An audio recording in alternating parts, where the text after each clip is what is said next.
بسم اسمع الله كده. الرحمن الرحيم. إمام عاشور اتضح إنه مش في تنزانيا وقاعد في الجونة. دي الحدوتة. لا مش في الجون. في الجونة. لا مش في الجون. في بيتهم، في بيتهم. بيتفسح في بيتهم. في بيتهم. ماشي. إمام عاشور ويتفسح ليه؟ طب ما ممكن يكون تعبان. تعبان؟ ممكن. هو التعب بيجي فجأة كده؟ امال ايه؟ انا مش فاهم انت مالك، يعني انت ايه دخلك بالموضوع؟ فهمني، يعني جمع معايا كده، انت ايه دخلك بالموضوع؟ انت مالك؟ كمل. عفوا.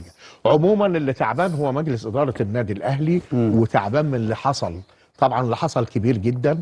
ما حدث من إمام عاشور أنا شايفه واحدة من أكبر المشاكل اللي حصلت في تاريخ النادي الأهلي. واحدة من أكبر المشاكل على الإطلاق.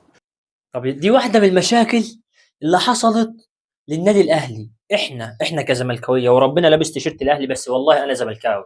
انا زملكاوي. احنا بقى فين؟ احنا مجلس الاداره بتاعنا فين؟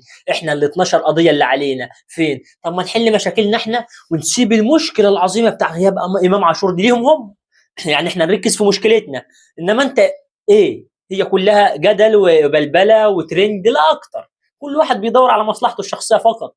مش فاهم احنا عايزين نوصل لايه. يعني احنا لو ركزنا يا درديري في اللي احنا عايزينه وربنا، لنبقى في حته تانيه.